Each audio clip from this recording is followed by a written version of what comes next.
is it time to retire? What I can't accept is... It gives me vibes of the way Thierry Henry used to do it.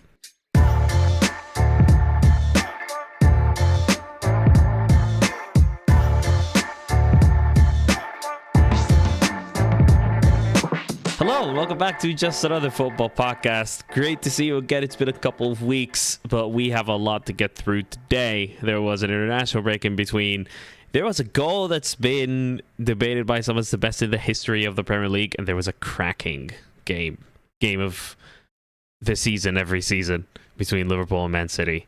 1-1 at the Etihad. Amazing result. You can just see, if you're new around here, you can just see the corner of my t-shirt there in my frame. It's a Liverpool t-shirt from the season we won the Premier League.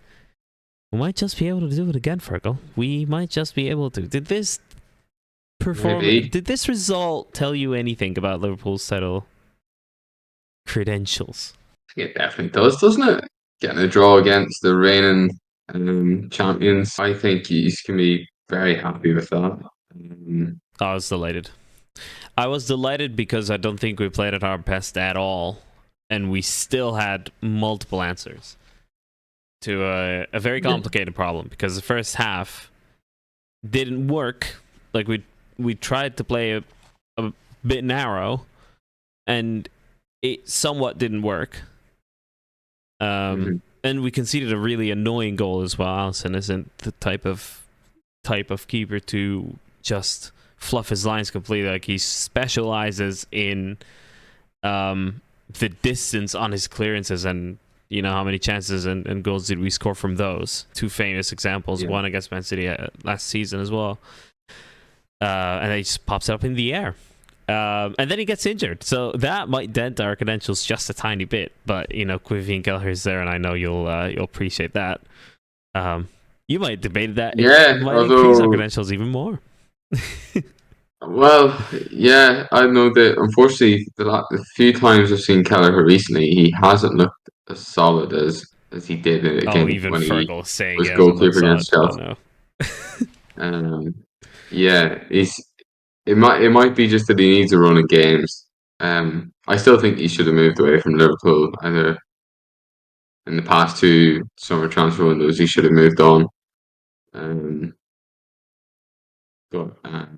Yeah, I'm sure he is a good goalkeeper, but it's just whenever you don't have any game time, you know, you're not going to be fully sharp, are you? Yeah, and I am worried because Alisson has been the only, like, Cal played in maybe one Europa League game, maybe two. We'll see, because it doesn't. The Twitter news, as I would call it, doesn't look pretty. Haven't seen any updates from then. But to continue on the point of having multiple answers, the other week I was on the James Lawler channel, and he touched on it again in his post-match analysis on Saturday. And I think the main topic there was the main point was, how many options do we have? How many answers do we have to complicated problems? That was supposed, like, three of our probably 4 by 5 best midfielders. Like, Curtis Jones has improved massively and has, I think, his spatial awareness and his ability to take decisions a step ahead of everybody else has improved. But him and Szoboszlai were just a little bit erratic in the way they moved it. And there was one sequence that was made into a GIF, or like Liverpool posted a very short video of it, like those one-touch passes, 5 or 6 one-touch passes getting away from pressure, and then Curtis Jones is turning and getting away into space. Like, that was a very pretty example, but I feel like sometimes we try to move the ball on quickly, too directly and too quickly. And it just, like, we need a little bit of calm and some patience in there. Then Gravenberch comes on. Then Harvey Elliott comes on. And Wataru Endo thankfully comes on. And they provide us with different things. Gravenberch has a powerfulness and calm demeanor, I guess, about it. It's the way he dribbles. This is not drawing any comparisons at all. But the way he kind of moves the ball in midfield on the left-hand side, because that's where he primarily plays for us on the left. Not drawing any comparisons again, but it reminds me a little bit of Sounds Thierry. like you're about to make a comparison. Exactly. No. It gives me vibes of the way Thierry Henry used to do it.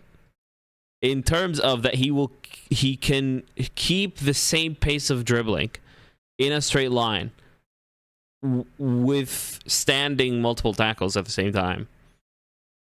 Obviously, like two incredibly different players altogether, but it's just the way he carries it reminded me of that a little bit. You know what I mean?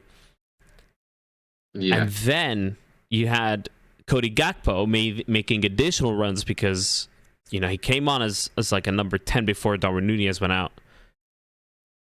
So in short periods we had two strikers because the goal comes from the fact that he makes a run into the area. Salah has made so many assists and created a couple of chances this game that were just on very tight angles for Darwin Núñez to finish, but it's like the run into the near post and Salah sliding a ball into the area, into that half space. And hopefully, you can get Darwin Núñez there and get behind defenders. Tried out a couple times, didn't work. Then Gakpo made that run and drew a couple defenders with him. Guardiola knows that that's the kind of run the strikers are going to be making, and it clearly instructed his defenders to make that run to track those runs. Yeah. And then the solution to that is Trent inverting, shifting in field, getting into the path of the ball, the Salah passes, and the touch and finish are brilliant. So good. So I loved the way that we responded to the problems we had breaking them down. I also enjoyed the fact that they didn't have any particularly any chances apart from the save that led to the goal, but also the two goals that were ultimately fouls, apart from the one that Haaland scores because it was just an error from Alisson, right? And he should have saved it too, I felt. But very enjoyable result and a very enjoyable performance because of the fact that we had so many answers despite not being at our best. The question is just how long Arsenal and Liverpool can keep up with Man City. Yeah, that's it, right? Like even if you get a decent result against Man City, it's like they're still incredible. Still have Haaland and still have Kevin De Bruyne to come back. And some of their players some of the areas where you thought them might be a bit weaker, like on the wing with Doku or whatever, they're still they're fine. And you still got great players like Bernardo Silva. Yeah, Bernardo Silva is incredible. Bernardo Silva is one of those players I'm jealous they're not on my team. And then a couple weeks ago, we talked about the potential for a four-way title race. Well, things have changed, as they very, very quickly can, because Aston Villa went to the Tottenham Hotspur Stadium against the Tottenham side that played for fullbacks at the back. Emerson Royale playing centre-back was just a surreal experience. And they went and won 2-1. And now Aston Villa find themselves on 28 points, just 2 points off top, with 13 games played across every team. Every team has at this point played all 13 games scheduled. Aston Villa are 2 points away. Tottenham are 4 points away. Manchester United are 6 points away. They won the same number of games as Tottenham and Liverpool. I guess the difference there in terms of the vibes is that United lost 5. Liverpool only lost once, which is why I guess the feeling around Liverpool and Man United are entirely different. And then you got Newcastle on 23 points, 7 away. Brighton on 22 points, 8 away.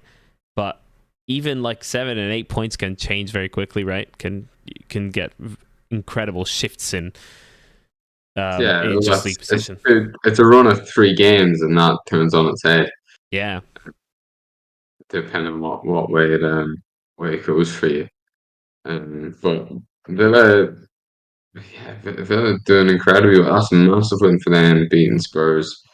Um, they're Spurs are one of the teams that Aston Villa, if they are serious about getting top four, potentially you only need top five to get Champions League. Spurs should be one of the teams definitely in their sights to beat this season. Uh, you might have thought that at the start, but Spurs went on a poor run due to the injuries, in fairness, and the suspensions they've had. Um, it'd be interesting to see how Spurs bounce back. Three losses on the trot. 3 Um, losses on the bounce and just a huge injury, just crisis, dude. They were playing 4-7. I'm struggling a little bit to understand why they didn't play Eric Dyer to start. A little bit, I think they but have a good youngster as well, who's a centre back, as far as I understood. Because I remember seeing it posted somewhere on Twitter that there's a good young centre back that might get a chance this year. I can't remember his name though, but so I'm surprised they even haven't done that, as opposed to like if they're worried about Dyer's pace, get a youngster in there alongside Ben Davies, and maybe that's better. yeah. But I'm just doing it his way. Yeah, Emerson Royale. But I did like the idea of, so when they were building attacks, it went either right or left. If it's on the right hand side, it was like Pedro Porro was forward, and then Emerson Royale was supporting as kind of a fullback. Pedro Porro on Right. the wing kind of thing. And if it's on the other side, it's Ben Davies and Destiny Doggy. So I like the idea, but then the goal comes, the Watkins goal, the second goal. Was it the second goal? Yes, it's the second goal that won the game. It comes from the fact that Emerson Royale, Ben Davies aren't center backs. Ben Davies has done, I think, like a left center back and a back five. Emerson Royale definitely hasn't. I've done, Yeah. I think, similar. I don't believe, and having them as a back two, like the goal comes simply from their failure to position themselves properly and track a run. Like, Yeah. it's just you have the double pivot, you have the two center backs. Watkins drops in right in the hole between those two. Yeah. The double pivot and two center backs. Passes it on to Tielemans. Tielemans gives it straight back to him, just in between the two center backs, and he just runs right through them and scores. Obviously, a great finish, but at the same time, like if there's a proper center back pairing, that doesn't happen. Yeah. I also thought in that situation you could have easily gone. Bentancur plays as an anchor, as like a halfback rather than in a double pivot next to Lo Celso, because you then have a little bit more protection to Royale and Davies' tendencies to be wide, so you can have someone like at least a body in between them to drop in when those things happen, when those things come up. And then you can potentially have like Brennan Johnson and Lo Celso as 2/8s, maybe. Brennan Johnson obviously is a lot more forward than that, but everything is makeshift these days in Tottenham. So at least you give yourself a chance. But then Eric Dyer has to start. Kulusevski could do a good number 8 role. Yeah, I don't hate that shot at all. Very good ball carrying. Yeah. So yeah, I don't dislike it. He did play as the 10 that game. Having him ever so slightly back wouldn't be a bad idea. But start Eric Dyer for me. Has to start. But other names on the bench were the likes of When did you ever think you were going to say that, Ali? Oh, Eric Dyer has to start. Yeah. Since like Great player. Pochettino left. Yeah, it is true, but in this situation, he has to. Very circumstantial. The other thing is one of my favorite footballing moments ever was Eric Dyer tackling Sergio Ramos. You know the tackle. Yeah. That's one of England? my favorites. It was for England, yeah, in Betis in like a qualifier game. That's just one of the all-timers. Very funny story about Sergio Ramos. Actually, they were playing Real Sociedad on Saturday, I believe. Sevilla, this is. Sevilla. They were playing. Sevilla were playing Real Sociedad. Yes. Yeah. And so he goes in and lunges on Bras Mendes of Real Sociedad. Just a terrible tackle. One of his, standard. And then the referee pauses, like he takes a good 5 seconds to take a decision, and then he finally takes a decision. When you see the replays, you can see why there is an angle that he might get the ball. He might have gotten the ball. Who knows? So the referee took a few seconds to kind of make his mind up whether it was a bad tackle or not, and he decides it is, and he gives him a second yellow. Right. So Sergio Ramos is sent off yet again, of course. Sergio Ramos. Yeah. Sergio Ramos in all those arguments tells the referee to go and look at the monitor. So the referee does, and then gives him a straight red. so he wanted him to review the tackle. And you're then not allowed to do that. Anyway. I mean, I guess the referee was instructed to go and look at the monitor again because the tackle was that serious. Because if he's not gonna go because Sergio Ramos told him so, he's gonna go because the VAR told him so. That's really interesting that they want the ref, even though the player's already sent off, that they want him to go and upgrade it to a straight red. Yes, because the punishment is then different. If it's a red card tackle, but you shouldn't waste time during the game to that. Make your ref's perspective. Like it's the ref's perspectives, but that's so. It's so like, what's the word? Like, it don't be wasting the fans' time deciding what type of red card you're going to give somebody. Do you know what I mean? Yeah, I know what you mean. Although, at the same time, it was at Real Sociedad, so that waste of time was ultimately very enjoyable. It was an opposition player. So. They have a similar thing in rugby at the moment, where obviously they have sin bins in rugby, and so you get a yellow card, you go off for 10 minutes. The yellow card is then reviewed if it should be upgraded to a red. So take something from rugby there. If you feel it needs to be a straight red, decide it after the game, or have a panel decide it after the game. You love panels. You love a panel. Well, have I don't know. Let the referee watch it back. In fairness, what difference does it make? Let the same referee watch it back after the game. Yeah. He's already sent them off. It's not going to make a difference. Don't waste everybody's time. Yeah. I can get behind that as well. I'll just while we're on a tangent. Yeah. I'll bring it back to the Premier League slightly and then go into Fergal's wee Irish corner. Oh, go on. A decent. It had its ups and downs for the Irish this weekend. Ups and downs. It was Darryl Shea had an own goal. Not like an awful own goal, but still an own goal. Robbie Brady was sent off for Preston. But you have someone like Ogbene doing a Kevin De Bruyne-esque assist. Like, incredible. Yeah. Now, the goalkeeper maybe should have come out and claimed that. It's a bit close, but what a ball. It's a great ball. Like, he's really, curled out round the last defender, right to the back post for the easiest of tap-ins. Yeah. Incredible. Yeah.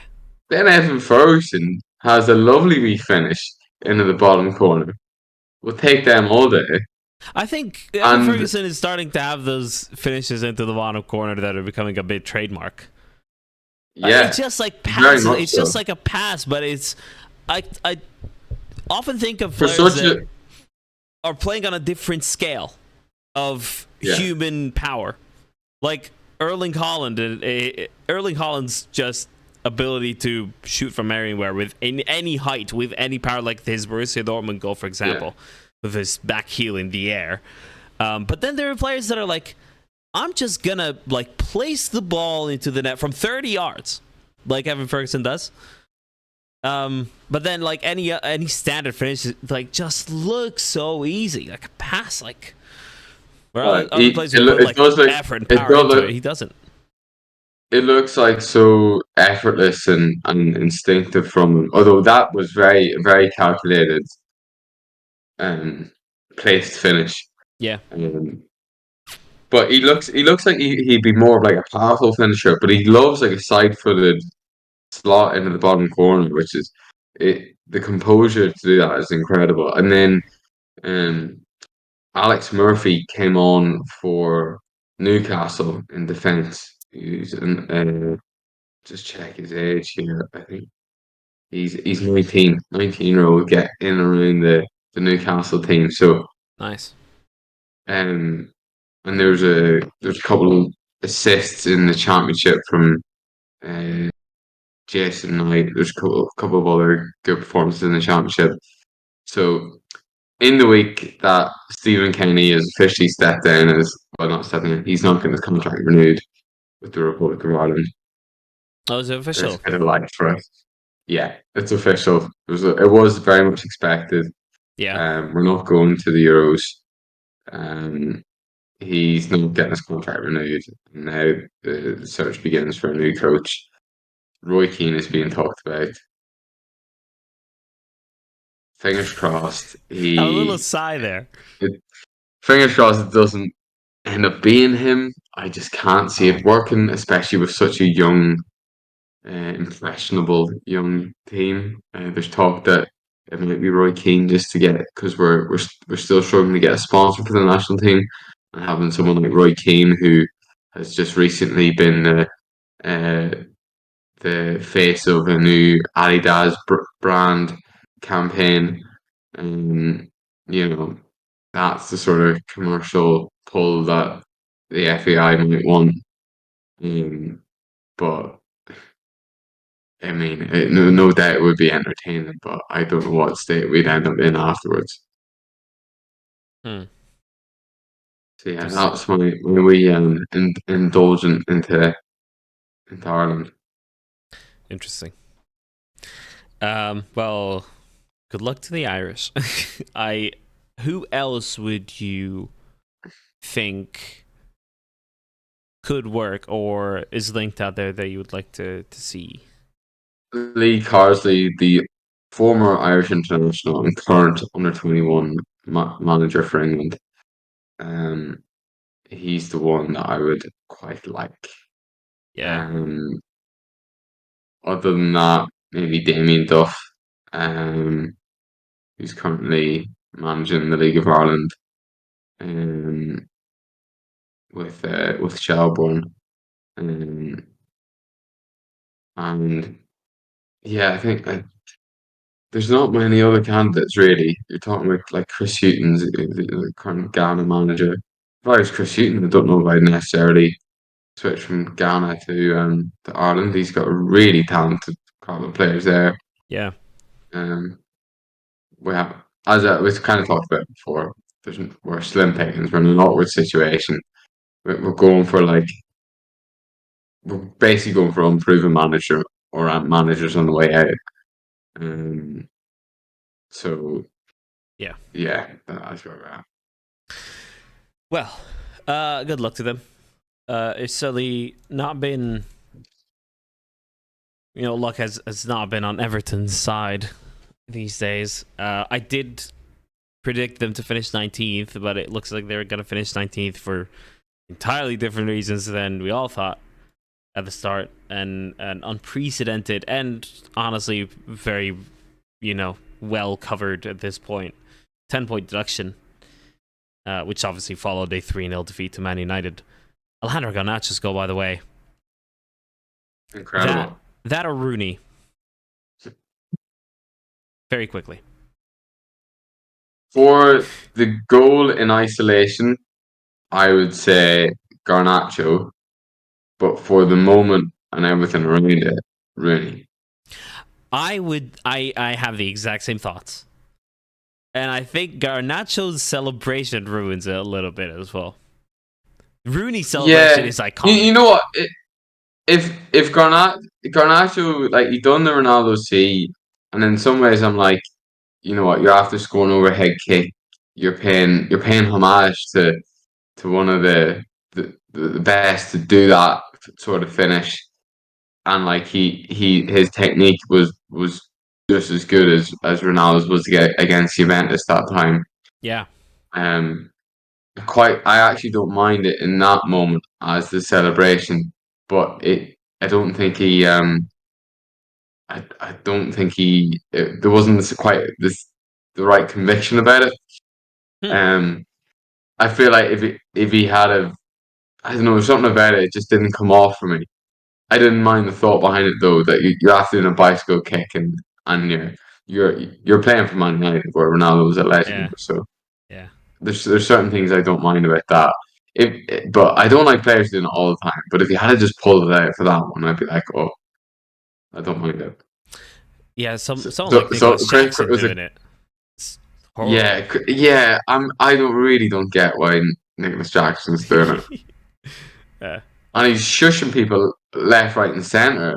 He was after. We'll come on to the Chelsea Newcastle game soon as well, but just briefly, that for Sterling's goal, he was in the background shushing all the fans. But then Like, they lost 4-1. yeah, he loves it. He absolutely loves it. Right. So the Everton point deduction has been very widely covered, and we haven't had a podcast in 2 weeks, and that happened in the middle of that little Yeah. break we had unplanned break, by the way, everyone. Sorry. Well, you know what? You just when it comes to an international break, you know, if there's stuff to talk about, we'll talk about it. If there's not, I certainly didn't want to talk about Ireland in that international break. I don't blame you. Right. Yeah. So it's been very widely covered. Some point deduction never happened in the history of the Premier League, basically because they reported, well, the losses they incurred aren't equal to or are much worse than the losses that they are allowed. And the main reason behind that is that they budgeted for that's where what I read anyway, is that they budgeted for finishing 6th the season after Yeah. COVID, Yeah. which didn't turn out well at all because they've been in relegation fights. And yeah, now they probably will go down. Or maybe not. You still have Bournemouth and Sheffield. I still think they'll be fine. You think they'll be fine? Yeah. Bournemouth go down ahead of them. I think they've done well enough at the start of the season that and something like this can galvanise the team as well, especially a team with a manager like Sean Dyche. You know, though they still end up going down. You could see it with Derby's Rooney's team. Like they really came close to staying up, and I think Everton have a bit better of a head start now as well. Before this came in, and there's the three teams that have come up could easily go straight back down. Um, and Bournemouth are in and around there as well, although they've started to pick up form now. Um, that win for them against Sheffield United is huge and quite damning for Sheffield United. Um, so yeah, I still believe Everton have a chance at it. Or I'd put a bet on to sell. I'm not a betting man, so I wouldn't usually bet too much. But I'll So put you my only standard do it bet. unless you're confident. I would no, but like I would put £10 on £10 would be my standard bet. If I was going to do a bet. Hmm. I put 10k on them. Maybe I will. Interesting. Do you think it's fair? Do I think it's fair?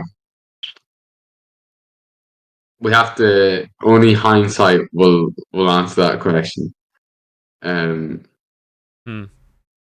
if Chelsea get done, if Man City get done, um, we'll see. Um, in terms of what sort of punishment has been handed out so far, no, it probably isn't fair. Um,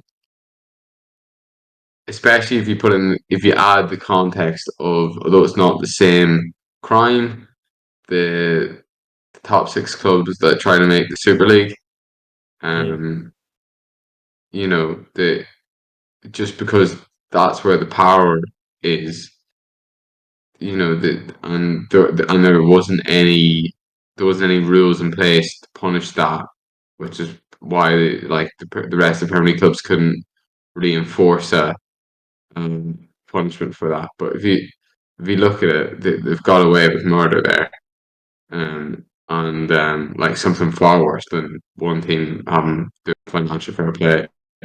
Um, so yeah, Right. and I know this is I actually have a bit of a scoop, but I actually can't say. Huh. I've literally just dawned on me that I have a bit of a scoop from a guy I know working in contracting for the stadium for everything. And Oh. things have been put on hold. That's all I'll say for the stadium, because they haven't really have to refinance with potential lawsuits. Wow. Which Breaking it probably isn't that exclusive much. news. I literally, because he's literally a mate of mine, and he told me at the weekend. And I was like, "That's mad," but I don't want to say too much on the podcast. But um, not there's too much more to that story, and it probably is. It's probably not that much of a scoop. It's probably quite expected Yeah. that the multi-million-pound plan to build a stadium is being put on hold because they might have a multi-million-pound lawsuit, and they might not be in the Premier League next year. Yeah. So yeah. Wow. Wow. Well,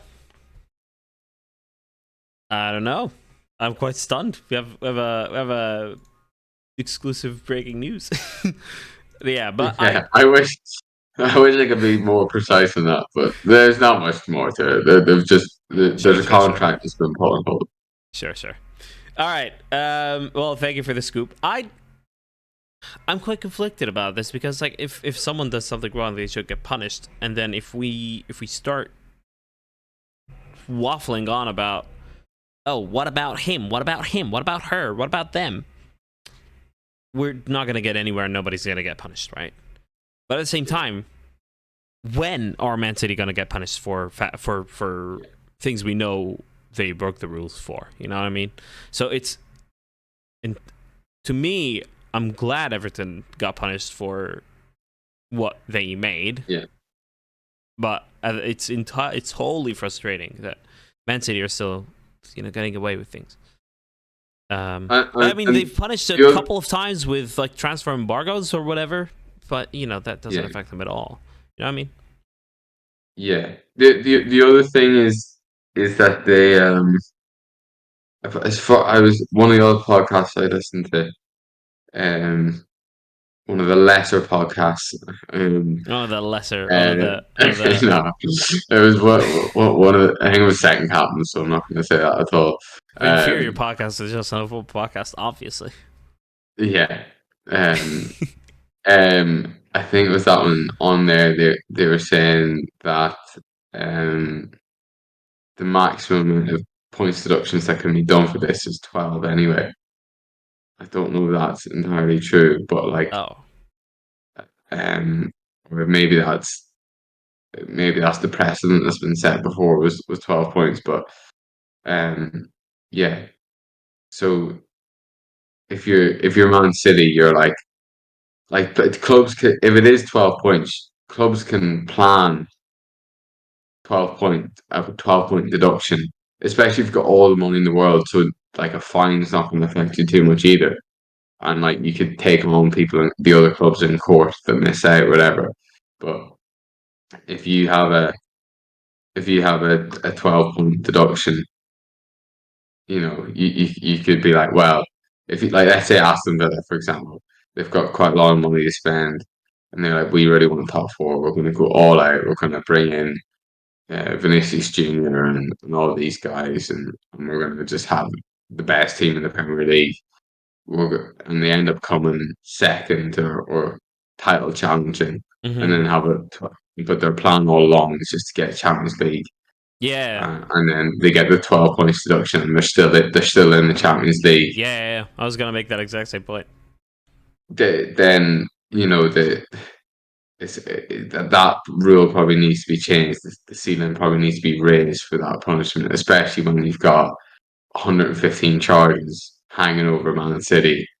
It's like, what are Yeah. we going to do? 12 points for each charge, or what? How is that going to work? No, to be fair, the like some of those 115 charges, they're not like 115 individual charges per se. They're a group of offenses.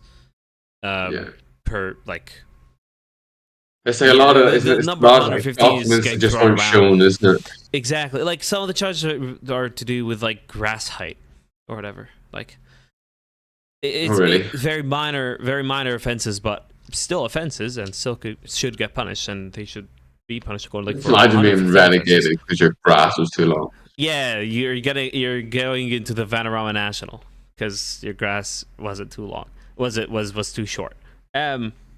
Yeah, and I was gonna make that exact same point because it's like if Arsenal, the ESPN article that explains the points deduction made a good point. It's like if Arsenal had been found in breach and proven guilty last season and got a points deduction, they got a 10-point deduction. They would have finished 4th instead of 2nd, still get Champions League football. Fulham would get 12th instead of 10th, so still bang on mid-table. So it's like it's a nice round number, 10 points, but it doesn't affect every team the same. And because Everton are so bad, that threats them with relegation. That's all there is to it. You know what I mean? But if it was like a Fulham, it would be, whoa, yeah, 10 point deduction. Wow, that's huge. But we've never seen that before in the Premier League, but much less of a story than it is now. Yeah. But you look at it, the other aspect of it, and that the clubs that went down that might be are looking to raise a lawsuit against Everton. Yeah, If namely the 10 points Leeds. had to come last year, They're going down? they're going down.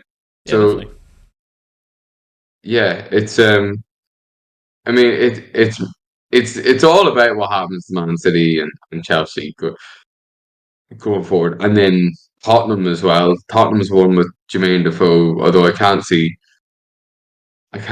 that being um, a major issue for them because it was like Mm-hmm. like I haven't read into it, but it's so long ago, and it's one player. Um, it would seem ridiculous to really punish him for that, but Yeah. yeah, or Man City and Chelsea puts a lot of pressure on the Premier League to let them feel the full force of the law, um, which will be very difficult. Fergal, you mentioned it there slightly. I'm afraid we have to talk about it because Mauricio Pochettino is described as the worst game of his time in charge. Newcastle United 4, Chelsea 1. What's new? Yeah. What's new is that you know well, it's not too new, but you sort of expect this from a young team that you're going to have these highs and lows. I've definitely accepted it, but what I can't accept is the highs and lows to be as a result of the more senior players in Thiago Silva and Reece James. Oh, yeah. Um, and Thiago Silva's mistake, they happen. Probably unfortunate that it was the way it happened, but it was really poor. Um, and Reece James then um, two really poor yellow cards, like really immature. He's wearing the captain's armband. He can't do that. Um, and he didn't have the best games. Anthony Gordon had a fantastic game up against him. Oh yeah. Um, and he lost the ball a couple of times in bad situations, and one of them being the second that he brought down Anthony Gordon for. Um, so yeah, really really poor. Um, the goals that we conceded were very poor. Badashile didn't have a good game. Um, I was keen to see him back in the side, but at the same time, it's strange to throw him straight in for this up against one of the tougher teams in Newcastle. Um, and not to sort of ease him in with like 30 minutes off the bench or something like that. I suppose it's maybe tricky to do that with a centre back. You don't always like to change your centre back mid game, but yeah, it was terrible. Decent first half. Sterling great free kick. Unfortunately, Newcastle were brilliantly Gordon. I didn't rate at all. I've been slagging him off for a good while, but Mm. this season he's been brilliant and Anthony a Gordon. great delivery. Yeah, Yeah.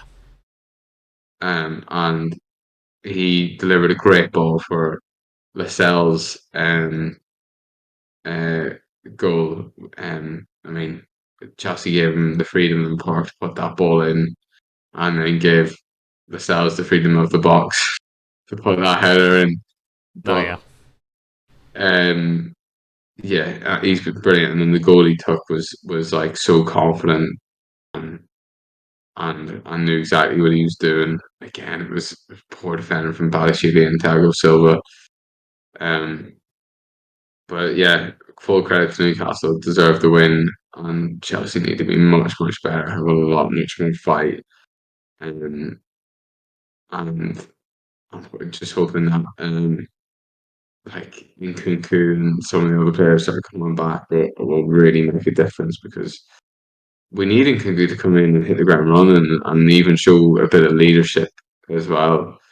Um, and we need someone that's just going to step up and raise the levels of the standards a bit in this young team. And Nkunku's going to come in and be one of the more senior um, focal points of the team. I have two things I wonder about Thiago Silva. Is one, why is he not captain ahead of Reece James? Maybe you can answer that. Is there an actual reason for it? I think it's the fact that Thiago Silva is just not so. Aspilicueta was the captain. He's then left, Mm-hmm. and so you can either give it to Thiago Silva, but he's only going to be here a year, more than likely. It's only this season. I'd say he's going to go in the summer. Wasn't Thiago Silva So at Chelsea during COVID? yeah, but he wasn't the captain. Yeah. He's only become so. But he's only you give him the captaincy for 1 year, or you can sort of look more long term, and it's probably more of a PR move as well, is to have Reece James as the captain. It's also in the same summer that Mason Mount's left, who a lot of people would have been eyeing up to be captain, um, and so you have that, like he's still wanting to give it to a Cobham graduate, Mm. and even and Reece James will, he's on his day, he's the best right back in the world. Um, Well, he is, he is. it's an opinion. It's He's an opinion. he's whenever he's playing at his best, he's the best right back in the world. He keeps any left winger in his pocket, but Saturday was not his day at all. Far from it. Yeah.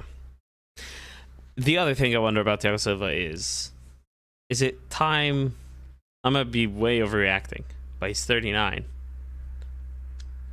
Two really bad moments. One of them resulting in a goal, and the other one was like he was trying to clear, and then he kind of just swivels and awkwardly just scoops the ball It two was, inches ahead of him, and yeah, it's like it it's was really like he was weird. trying to do a scoop turn and then got caught in two minds and ended up just falling Falling over. over, yeah. And that sort of thing that makes me about that sort of awkward movement from players makes me wonder sometimes, is it time to retire? Again, I might be way overreacting, I but think it is overreacting. I think his time at the top level is definitely coming to an end, but he is probably, you can make the case he's probably still Chelsea's best centre back. Um,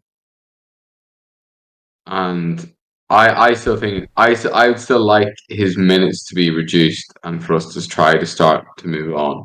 mm, It's really unfortunate that Fofana is injured for Chelsea, a really bad long term injury, yeah, because if he was still there, or even if Chalobah was fit, um, I don't know if we would see as much of Thiago Silva, and you could maybe pick and choose him. He's definitely still an asset, and I could see him doing well in the Brazilian league.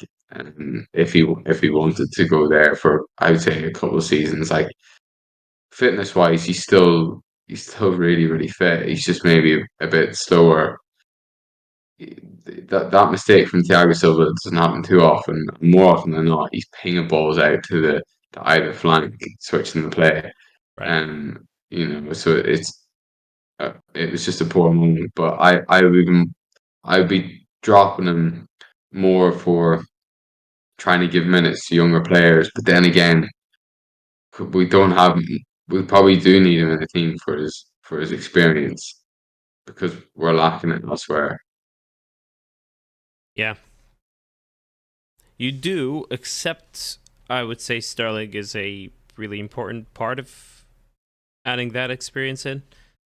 Gallagher has quite a few seasons under as well that I'm honestly reaching out for, like clutching at straws here, but you really Yeah, the massive amount of overturn over the past 2 years, I think, has really hurt the chemistry, two, the mindset, and yeah, I yeah, there's still a long way to go. Um, but you got talent everywhere. Ugochukwu was yeah. promising in parts. Enzo Fernandez, one of the best young players in the world. Cole Palmer settled in really well. And you still have, Although obviously, Christopher Nkunku could have gone back to give you just a little bit more seniority. I I do like Cole Palmer's been brilliant. But Elise first start back this weekend, Oh, what and a I know they lost to goal! Luton, What a but goal! holy That moly, Elise is incredible. The run that, I actually don't know which one I prefer more, Garnacho or Elise's goal, because that's a take. It's still Elise picks Garnacho. that ball up.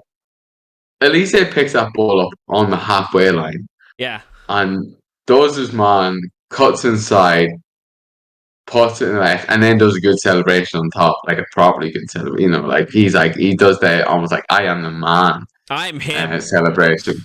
Yeah. Yeah, I am him. That sort of attitude. And then the other one, which I'm seeing, I haven't actually seen a full game of his yet. Um, but another one Chelsea was linked to is Kudos, and he Oh, seems to be like some of the clips from him at West Ham we've seen. There's a few montages going about, and then he got an assist this weekend. He might have got two assists actually. I think he might have caused one of their own goals and then set up Suchek. But two of them, I'm I definitely would take Elise over Cole Palmer. mm, I know that's really harsh from Cole Palmer because he's done everything right so far as you'd mm-hmm. expect from him. But Elise is Oh, just at least it is something better. special. Yeah. And also For the sure. deal that we would have done, I'm pretty sure we would have got Elise for cheaper than we would have got Cole Palmer for because of the release clause. But they messed up the deal for that. Oh no!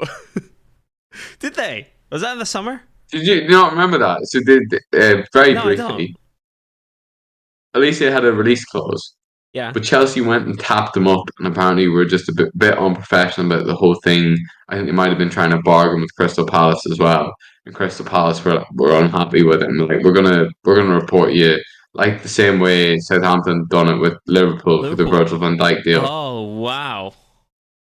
I and don't remember this at all. so Chelsea then couldn't touch him, uh, and then he went and signed a deal with Crystal Palace to extend his contract. Now, some might Mm, say that he just used Chelsea to get a new contract with Crystal Palace. yeah. Maybe there was that, but there was a lot of sign. Like I thought it was there were reports that it was a done deal and it was going to happen. Um, so yeah, like it's just ridiculous that you have a reasonable release clause there. Just go do it, get the player, and it should be one of the easiest transfers you can do in football. But we didn't do it.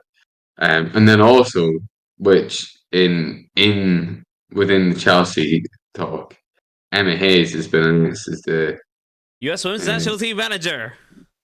which is a massive coup and a huge loss for Chelsea.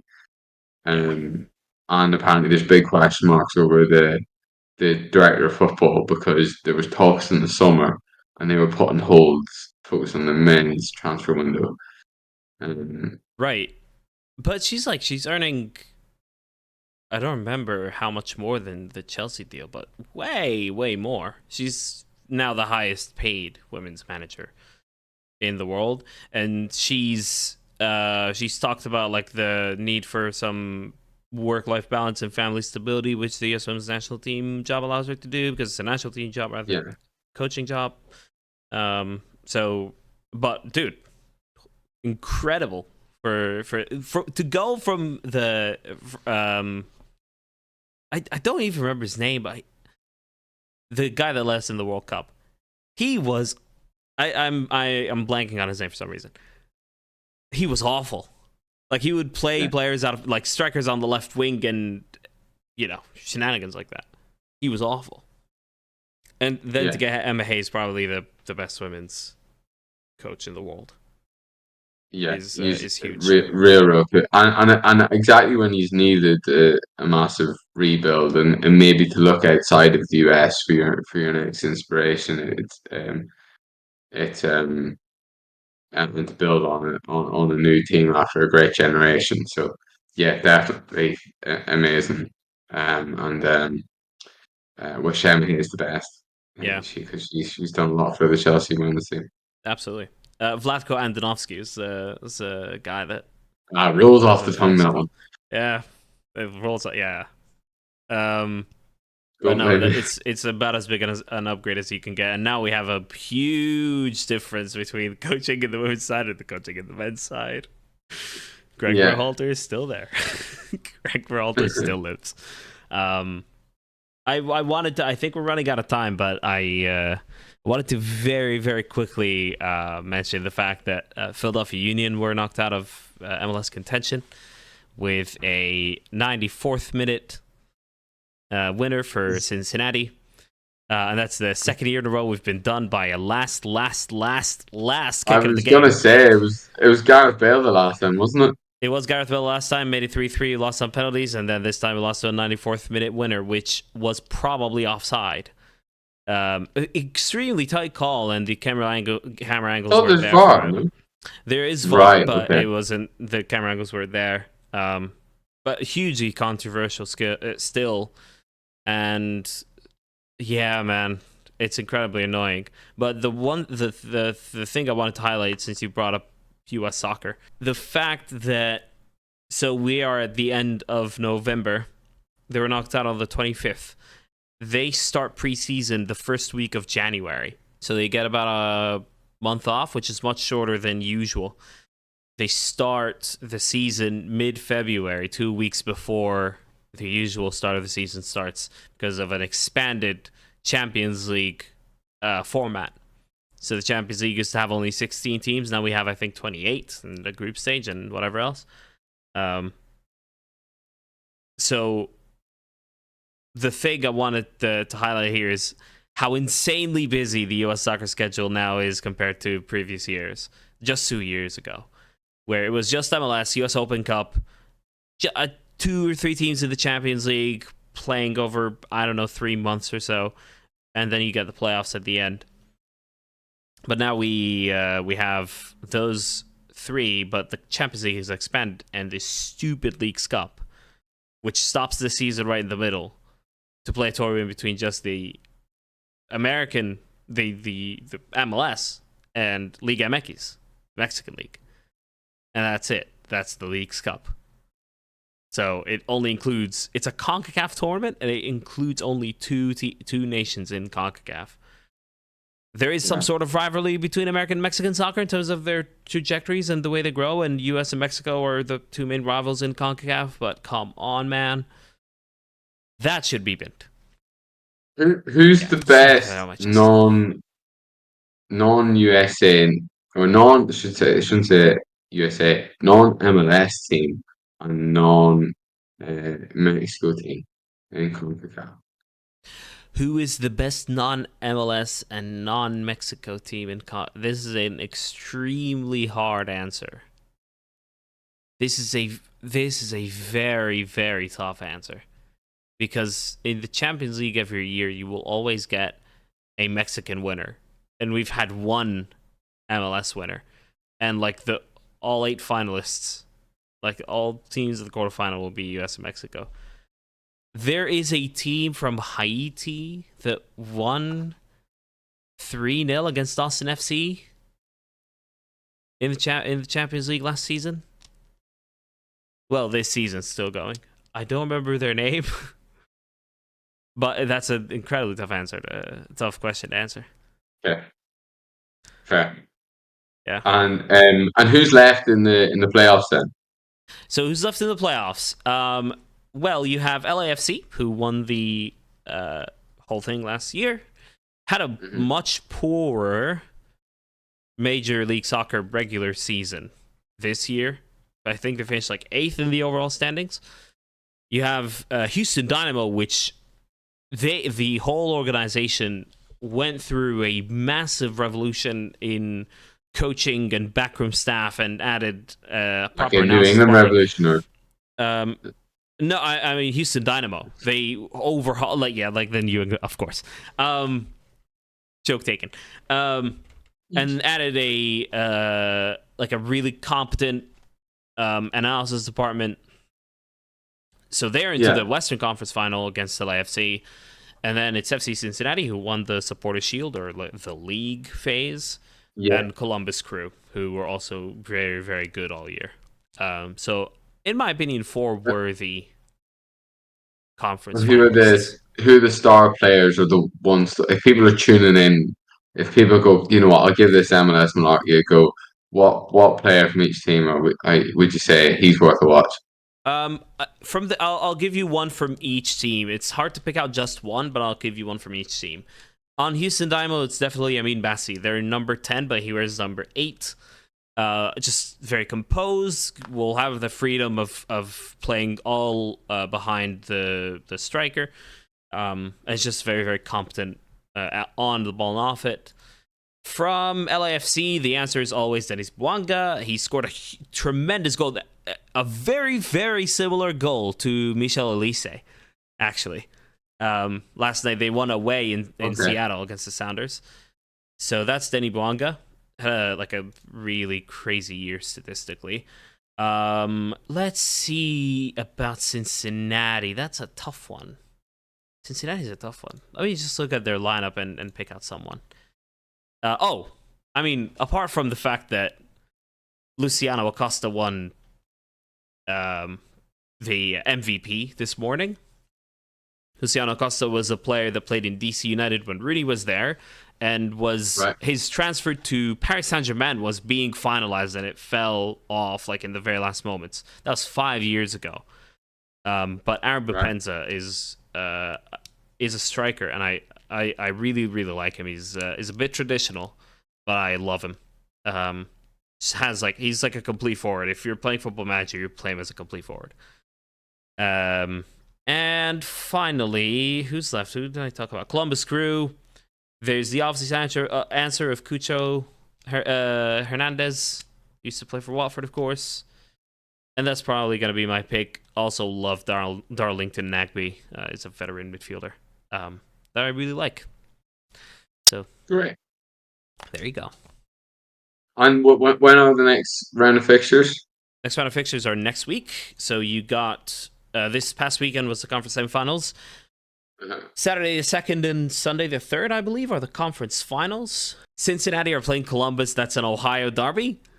And LAFC are playing Houston Dynamo in the Western Conference final. And whichever MLS Cup final it's going to be, it's going to be a really good one. So yeah, I really look forward to it, despite the fact that Union aren't there. It's a really disappointing year from the Union overall, and also really problematic in terms of its offseason. We're losing our left back, who also was suspended for racist comments or racist language to another player in the first round of the playoffs. Our captain might be leaving, and that's causing like a huge rift between players and front office. Our striker might be sold for multi-million dollars. And it's just like, it looks like a complete overhaul coming up in the next 5 weeks or so that we have in the off season. I'm not looking forward to it because I think there's very little time to do anything. And I just wonder how we're going to replace those players, because we've been punching above our weight, I think, too much, to the point where, still getting 4th in the conference and getting to a conference semifinal is probably an overachievement given our payroll, but the front office has to commit more if we're going to compete realistically. That's, I think, what we learned this year. So you need to bring in Brad Pitt in the off season to probably money boy away out of it, or multi-club ownership. Got Rob McElhenney and have him own Wrexham and the Union. That would be good. That would be good. Yeah, that would be great. You could get James McLennan. We're good. And the MLS Cup final is on the 9th, by the way. The 9th of December, 4 p.m. Eastern, I believe. So look forward to that. Right, Fergal. To end things off, we always do this. Who is your short king of the week? My short king of the week. Yeah, I have my answer if you want it. Yeah, you go for yours, because we were talking about it, and I did think Anthony Gordon was short enough, but he wasn't. Yeah, I also thought Elisa was short enough, but he wasn't. He turned out 6 foot. It's way too much. My answer is Miguel Almiron.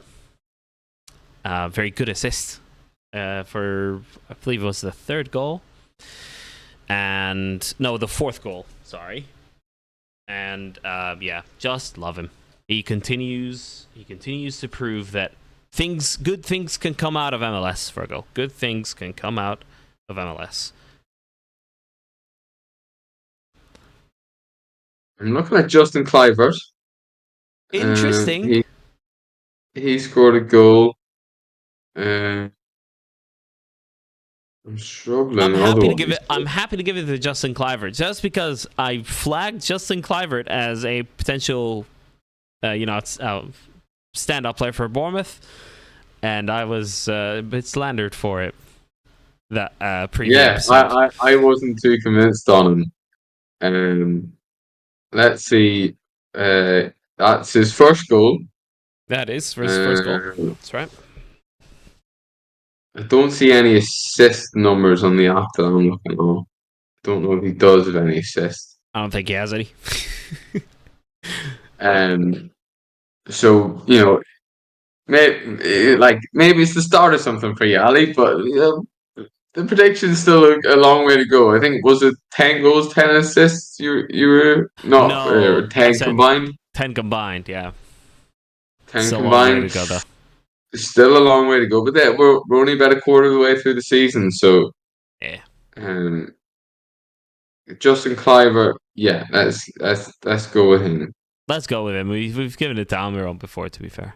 So Justin Clivert, I hope you continue to prove the doubters wrong. And onwards and upwards. Congratulations. All right. Yeah, thank you, Fergal.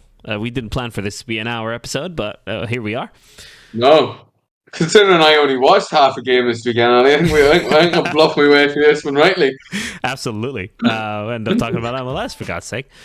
Up the Emma Hayes. And we will see you guys very, very soon.